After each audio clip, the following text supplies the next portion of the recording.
Learn real English lessons with story. Bad choices. Dear Dr. Tracy, I am a 33-year-old divorced woman with 4 kids. I was married for 12 years and have been divorced for approximately 3 years. I met my new boyfriend during my divorce. We hit it off and have been together ever since. He is a 44-year-old divorced man. When I met him, he had been divorced for 2 years. Well, I met his ex-wife, and she seemed to be an okay person. What I found out 3 months into my relationship with him was that he was fooling around with his ex-wife again, who also at this time had a boyfriend of her own.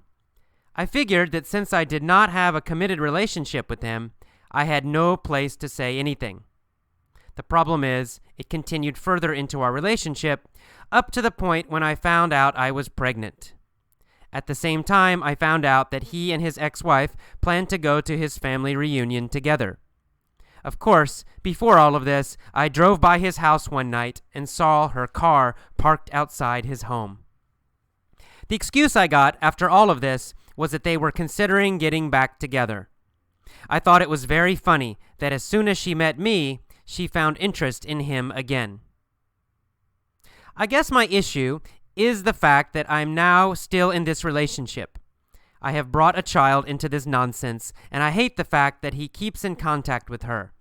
My boyfriend has taken responsibility for her son from a previous relationship. His excuse for having so much contact with his ex-wife is because of that boy. I know this is not true, but I have no real proof otherwise. I have also dealt with him taking women to hotels, and my gut tells me it was her, but he promises it was not her. I have tried to get over all the cheating. I know that she is very close to his family, and I also know that his family does not like me because I stand up for myself. I guess the bottom line is knowing how much contact his ex-wife has with him and the fact that he knows that I can't stand her. Am I in a weird relationship with a man that wants to have his cake and eat it too? Or am I being paranoid and need to just trust him when he says he does not want her? I have never had so much animosity towards 2 people in my life. I do love this man, but I feel like I have put myself back in an unhealthy relationship with a man that is trying to lie to me. To be totally honest, now that I have his child, I even hate the fact that he helps her son. She never has to ask for anything regarding that boy, but I have to constantly remind him when our son needs something. He does it for the other boy without thinking, but my son is a second thought, even when I have said, "Look at your son, he is in dire need." I was married to a cheating man and hooked up with another cheating man. I wonder if it's just my bad choices in men. How to use the lessons. You listen to a real English story and do the steps in each lesson on our podcast every day, following the rules below. Suggested lesson order, every day using the same set. First, read the text article. Read and review it. Do not study it. Don't try to memorize it. Second, listen to the vocabulary lesson a few times. Third, listen to the mini-story lesson several times. Fourth, listen to the point of view mini-story, if there is one, a few times. Fifth, listen to the audio many times. Sixth, listen to the commentary once, if there is one, and if you can understand it. Do this, and you will improve your English fast. Welcome to the vocabulary lesson for bad choices. Let's get started. This is actually not a Dear Abby letter, it's a Dear Dr. Tracy letter, another advice column, but same idea. So here we go. Okay, first of all, in the beginning we see the word divorced. Of course, divorced means you're not married anymore. You were married and then you broke the marriage. Now you are divorced. Okay, and then we see the word approximately. Approximately means about, almost, kind of. So she says, I've been divorced for approximately 3 years. Means about 3 years. Not exactly 3 years, but, close to 3 years. Okay, and then she said when she met her new boyfriend, she said they hit it off very quickly. When you talk about people hitting it off or to hit it off. It means you like each other very quickly. So you go to a party, you meet someone new, and you say, wow, we hit it off. It means you started talking and immediately or very quickly you liked each other. So that's to hit it off. Sometimes it's used with dating, sometimes just friendship is fine also. Okay, then a little bit later in the paragraph, she says she found out that her boyfriend was fooling around with someone else. Now, in this case, in a situation, fooling around in a dating situation means basically having sex with somebody. And it has an idea of very casual. It's not a deep, serious relationship. So if you say, someone asks you, are you dating? Are you dating that person? And you say, no, we're just fooling around. It just means you're just having fun, maybe having sex, but that's all. It's not a super serious relationship. So her boyfriend was fooling around with someone else. She found out that he was having sex with somebody else. And of course, she's not happy. All right, but then she said, I figured that since we didn't have a committed relationship, that it was no problem. I figured means I thought. Sometimes we'll say, I figure this is a good thing to do. It means I think it's a good thing to do. So to figure means to think.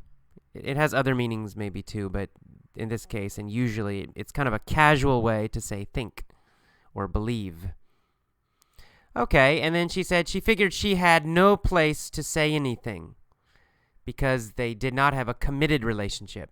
A committed relationship is a serious relationship where you say, I'm only with you, you're only with me. That's a committed relationship. So if you're married, that's a committed relationship. If you have a very serious boyfriend or girlfriend, that's a committed relationship. It's not just fooling around. It's a committed relationship, serious. So she said, we didn't have a committed relationship, so I had no place to say anything. To have no place to do something, it means you have no good reason. So I had no place to say anything means I have no good reason to complain, to say something to him, to complain, oh, why are you with that other woman? Because they did not have a committed relationship, she had no place to say something to him, to complain. She had no good reason to complain. All right, and she mentions in that first paragraph also that she found out that this guy, her boyfriend, went with another woman to his family reunion.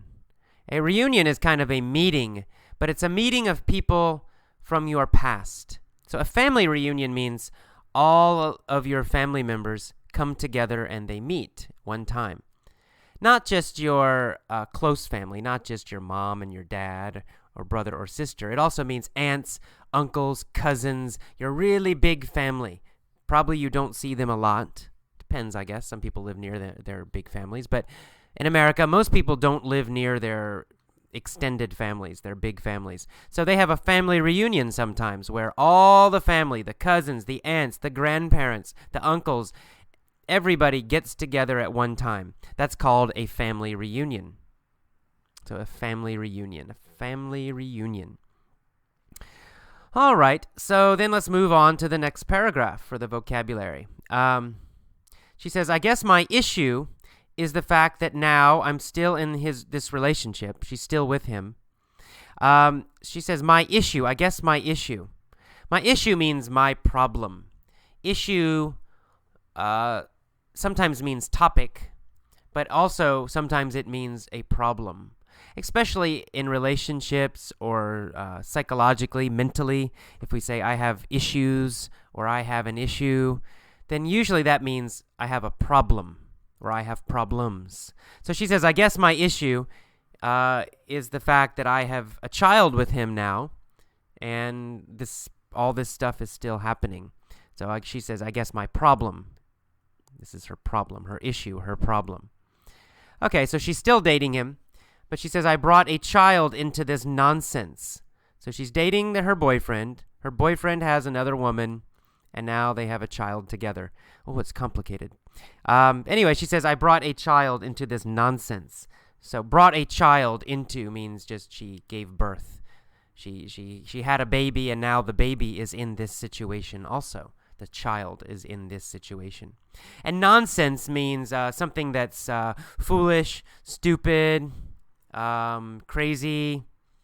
So in this case, this nonsense means this crazy, stupid situation. So now there's a child involved in this crazy situation, in this nonsense. Okay, and then she says that the boyfriend always makes an excuse. He's always making excuses. An excuse is a reason for doing something that's wrong, right? So if you're late to class, and I say, why are you late? And you say, the bus was late. That's your excuse, right? It's the reason you did something wrong. Being late to class is wrong. It's not a big wrong, but it's a small thing. But it's a mistake, or it's something wrong. And your reason for doing something wrong is called an excuse. So you say, the bus was late. That's your excuse. That's your reason for doing something that's bad or wrong or criticized. All right, and a little later on in that second paragraph, she says, I have dealt with him taking women to hotels, and my gut tells me it was her. Okay, I have dealt with. To deal with something, to deal with a situation, to deal with a person. It means you keep trying to solve problems in that situation. You don't quit, but you also don't solve the problem. So it really has this idea of continuing to survive or continuing to try, usually some difficult situation. So she says, and the past tense is dealt. Present tense is deal. So to deal with somebody means they're difficult, but you'll deal with them. You'll keep trying to talk to them or communicate with them. If you deal with a difficult situation, it means you survive this situation. You keep trying in this situation. You probably don't solve the problem completely, but you also don't quit. You deal with it. Past tense is dealt with. So she says, I have dealt with this difficult problem.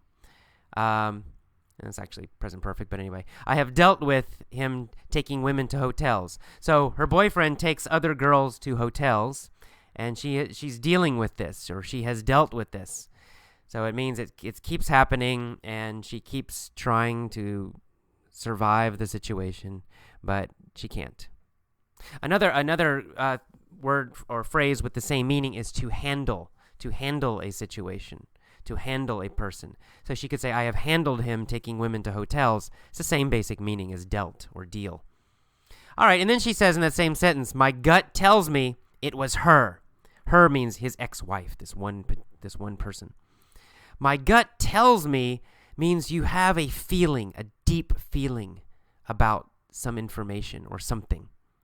So my gut tells me it was her. It means she has a feeling, a deep feeling that it was this other woman. But she really doesn't know. A gut feeling, or to have your gut tell you, it means it's not your brain. It's not your logical, normal brain, not your normal mind. It's not that you have good information, or you see something happen, or you thinking clearly. It's more of an emotion, a deep instinct, a deep intuition, a deep feeling that something is happening or something is wrong. So my gut tells me it was her. She feels it was this other woman, right? She's not sure. She didn't see the other woman, but she feels it. She feels it deep down. And gut means stomach, right? Gut means stomach. So it means my stomach tells me. My gut tells me. So it's this deep feeling about something, an intuition. All right, and then starting the next paragraph, she says, I have tried to get over all the cheating. To get over something, of course it has a direct meaning, but in this it also has another meaning, and that is to get over means to forget, or to forgive and forget. So I have tried to get over all the cheating. Cheating, of course, means him seeing other women. So she's tried to forget it. She's tried to get over it. She's tried to forget it and not worry about it anymore. To get over someone. For example, if you have an ex-girlfriend, you break up, and after 1 month, you're still very sad. Oh, I'm so sad, right? You can't get over her. But after 6 months, you feel okay, you forget her, it's no problem. If you see her, you're not upset. Then you can say, I got over her. Past tense, right? I got over her. Okay. A little bit later in that paragraph, you see the word, I stand up for myself against his family. I stand up for myself. To stand up for yourself means you fight for yourself. Now, it could mean really fighting with your, hitting and kicking, but usually it just means arguing.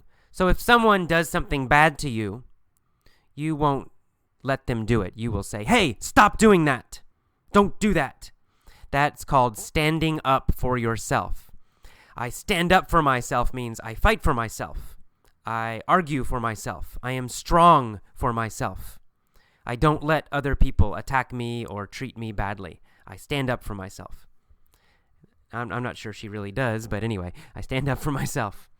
Okay, and then a little bit later, she says, I guess the bottom line is, knowing how much he still sees his ex-wife and that there's all this bad stuff happening with the child, the bottom line means the final problem or the conclusion, right? If you say, the bottom line is, I'm really angry, that means that's your final point. That's your main point. That's your conclusion. So maybe I talk a lot about many, many things, but finally, my conclusion, my main point is that I'm angry. The bottom line is that I'm angry. The bottom line is your main point. All right, let's keep going. And he says, I cannot stand her, this other woman. She cannot stand her. If you can't stand someone or can't stand something, it means you hate it. If you say, I can't stand English, it means you hate English. Of course, that's not true, but anyway. If you say, I can't stand Tom Cruise, it means you hate Tom Cruise. So you can't stand something, it means you hate it. And then a little bit later, she uses the phrase that he wants to have his cake and eat it too. To have his cake and eat it too. Or to have your cake and eat it too. This means you want two things, but really you must choose one, right? So if you have your cake, you keep your cake, then you can't eat it, because if you eat it, then it's gone, right? It disappears. It goes to your stomach. Now you don't have it anymore. So if you have a cake, you can keep it. You can keep it. It looks perfect. Everything's perfect. Or you can eat it, right? You can eat it, and then it's gone. But you cannot eat it and keep it at the same time. It's impossible. So this phrase, to have your cake and eat it too, it describes a situation where you want two things, but you really can only have one of them. Another example, you go to a store, you want to buy an iPod, and you have $150. And you say, I want to keep my money, and I also want the iPod. Well, it's impossible, right? You can only have one. You want to have your cake and eat it too. Okay, a little later, we see the word paranoid. Paranoid means you're scared of everybody and everything. And you think everybody wants to hurt you. You think everybody wants to cheat you or hurt you. That's paranoid. Then we see the word animosity a little bit later. Animosity is a feeling that you don't like somebody. It's a feeling that somebody is your enemy. If you say, I have animosity towards him, it means you think he is your enemy. You feel he is your enemy. Animosity, it means a feeling that someone is your enemy. And then finally, the last paragraph, we see the word dire. Dire. Dire means very difficult or dangerous or terrible. Like a dire situation is a very risky, difficult situation. Maybe dangerous. Or maybe just risky. It means it's easy to fail. It's easy that something bad will happen. Dire, a dire situation. A dire need means you have a terrible need. You really, really need something, or else you will suffer, or something bad will happen. And finally, the last phrase, to hook up with somebody. She says she always hooks up with bad men. To hook up with means to connect. Now, it can just mean to meet. I'm going to hook up with my friend at the movie. That means you're going to meet your friend at the movie. But it can have a dating meaning. If you hook up with somebody, it means you connect with them and you start dating them, or you just have sex with them. If you say, I hooked up with this girl at the bar, it means you met the girl at the bar and you probably went home and had sex. So to hook up with means to meet somebody, but it can also have this idea of just meeting someone and then having sex with them. All right, to hook up with. Let's move on to the mini story now. Please subscribe, like and share this video for more people. Thank you for watching.